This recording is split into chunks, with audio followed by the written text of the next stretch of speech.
পরিস্থিতি কিছুটা উন্নতি হয়েছে, পানি নামতে শুরু করেছে সিলেট নগরী আশপাশ এলাকা জুড়ে। তবে কিছু কিছু এলাকায় এখনো পরিস্থিতি অপরিবর্তিত রয়েছে। এই বিষয়ে আরও জানাতে সিলেটের বালাগঞ্জ উপজেলা থেকে এই মুহূর্তে আমাদের সাথে যুক্ত হচ্ছেন সহকর্মী গুলজার আহমেদ। গুলজার, সিলেটের যে বন্যা পরিস্থিতি আমরা গত কয়েকদিন যাবৎ শুনে আসছি, এখন পর্যন্ত সেখানকার সার্বিক পরিস্থিতি কি আমাদের জানাবেন?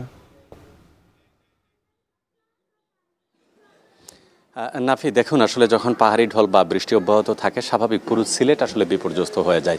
এই 2 দিন বৃষ্টিপাত কম থাকায় এবং পাহাড়ি ঢল থেমে যাওয়ায় সীমান্ত অঞ্চল যেগুলো আছে, বিশেষ করে কানাইঘাট, গোয়াইনঘাট এবং কোম্পানিগঞ্জের পানি কিছুটা নেমেছে এবং বন্যা পরিস্থিতি উন্নতির দিকে।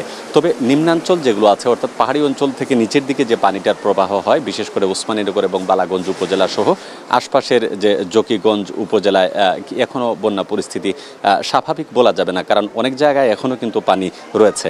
আমরা বর্তমানে রয়েছি সিলেটের বালাগঞ্জ উপজেলায়। এটি প্রধান উপজেলা সদর, অর্থাৎ এখন পর্যন্ত পুরো বালাগঞ্জ বাজারে হাঁটু পানি, কোথাও কোমর পানি, অর্থাৎ স্বাভাবিক যে জীবনযাত্রা আমরা দেখি সেটি আসলে এখানে নেই। এখানকার স্থানীয় যারা আছেন তারা বলছেন এই কয়েকদিনে বিগত 2 বারের বন্যায় এবং সর্বশেষ এই বন্যায় তারা আসলে অনেকটা বিপর্যস্ত হয়ে পড়েছেন। বিশেষ করে ব্যবসায়ী এবং শ্রমজীবী মানুষ অনেকটা কর্মহীন হয়ে পড়েছেন। সুতরাং এসব কারণে তাদের প্রাত্যহিক জীবন চলার পথে যে প্রভাব, নেতিবাচক প্রভাব পড়েছে মারাত্মকভাবে। আমরা পুরো উপজেলা জুড়ে একটু ঘুরেছিলাম সকাল থেকেই। মোটামুটি এখানে প্রায় 6টি ইউনিয়ন এখনো প্লাবিত, যেখানে 94টি গ্রাম পানির নিচে এখন পর্যন্ত রয়েছে। যদিও প্রশাসনের পক্ষ থেকে জানানো হয়েছে 35টি আশ্রয় কেন্দ্র রয়েছে, কিন্তু সকল আশ্রয় কেন্দ্রে এখন পর্যন্ত কোনো আশ্রয় প্রার্থী বা যারা বন্যা আক্রান্ত হয়েছেন তারা কিন্তু কেউ আসেননি। এখানে আমরা উপজেলা সদরের যে স্বাস্থ্য কমপ্লেক্স বা প্রশাসনিক দপ্তর কিংবা ব্যবসা প্রতিষ্ঠান যেগুলো আছে, সবই আসলে এখনও কিন্তু অনেকটা পানি কানায় কানায় পরিপূর্ণ। যদিও কুশিয়ারা নদীর পানি ইতিমধ্যে বিপদসীমার প্রায় 53 সেন্টিমিটার উপর দিয়ে প্রবাহিত হচ্ছে এবং সিলেটের যে সুরমা নদীর পানি যদিও এখন পর্যন্ত বিপদসীমার উপরে নেই, কিন্তু কানাইঘাট পয়েন্টে প্রায় 37 সেন্টিমিটার পানি বিপদসীমার উপর দিয়ে প্রবাহিত হচ্ছে। সব মিলিয়ে সিলেটের যে 13টি উপজেলায় এখন পর্যন্ত প্রথম দিকে 10 লাখের মতো বন্যায় আক্রান্ত মানুষ ছিল, সেটি কমে আসছে এখন 6 লাখ প্রশাসনিকভাবে জেলা প্রশাসন থেকে আমাদেরকে জানিয়েছে।